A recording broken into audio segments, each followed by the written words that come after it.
आज हमारे प्रशिक्षण शिविर का ये अंतिम दिन है। भिक्खुनी प्रशिक्षण जो उपसंपदा के लिए दिया जाता है, यह शिविर या यह प्रशिक्षण 13 फरवरी से हमारा शुरू हुआ था, जिसमें भारत भर के विभिन्न राज्यों की भिक्खुनियों ने प्रवेश लिया शिक्षा लेने के लिए।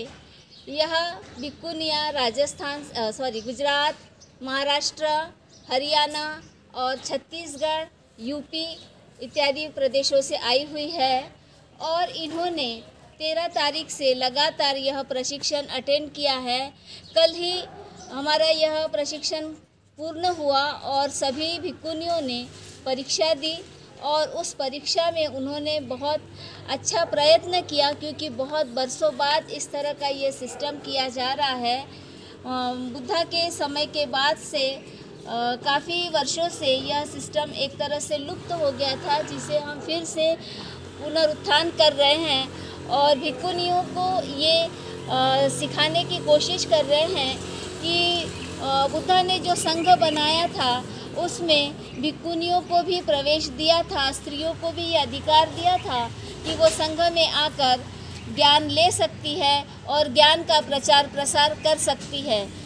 और बहुत सारी जो भ्रांतियां हैं भिक्खुनियों के संदर्भ में, उसको भी हमने यहाँ दूर करने का प्रयास किया है। साथ ही साथ महत्वपूर्ण जो बात है वो है विनय और धम्म की बात। अक्सर समाज में यह शिकायत हमें सुनाई देती है कि विनय का पालन नहीं होता है। इस शिविर में हमने विनय को पढ़ाने पर बहुत अधिक जोर दिया है, ताकि इस बुद्धा के द्वारा स्थापित स्कूल में अनुशासन दिखाई दे। एक आदर्श भिक्खुनी संघ निर्माण करने का यह हमारा एक प्रयास है। और इस समय हमारी भिक्खुनियाँ चारिका के लिए निकलने वाली है। भोजन की चारिका यह भी बुद्ध द्वारा शुरू की गई एक प्राचीन परंपरा है। इसका मुख्य उद्देश्य रहा है कि भिक्खुनियाँ समाज में जाकर लोगों के संपर्क में आएं, लोगों की समस्याएं सुनें और उनकी समस्याओं पर उपाय बताएं, उनका समाधान करें, उन्हें जीने का रास्ता बताएं। यह एक माध्यम है भोजन की चारिका लोगों से संपर्क करने के लिए। यहाँ पर भी हम देखते हैं कि आजकल बहुत सारे अंधविश्वास फैले हुए हैं भोजन की चारिका को लेकर या अन्य बातों को लेकर, तो हम उस अंधविश्वास को भी दूर करने का प्रयास कर रहे हैं। जैसे कि भिक्खुनियाँ भोजन के समय में चप्पल पहनकर नहीं जाती है, तो मैं बता देना चाहती हूँ कि विनय पिटक में एक बहुत बड़ा अध्याय लिखा है इसके ऊपर में, चर्म स्कंध करके, और उसमें बुद्ध ने पैर की सुरक्षा के लिए चप्पल जूते पहनने का अधिकार भिक्खुनियों को दिया है, क्योंकि हमें अपने शरीर को स्वस्थ रखना है।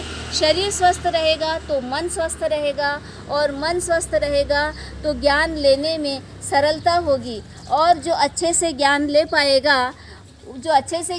पाएगा वही सही तरीके से ज्ञान का प्रचार प्रसार कर सकता है।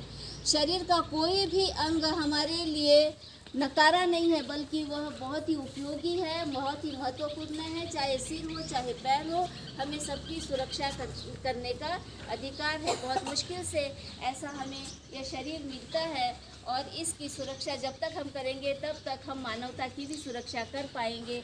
तो आगे हम भिक्खुनियों को चारिका के लिए ले जाने के लिए उत्सुक हैं।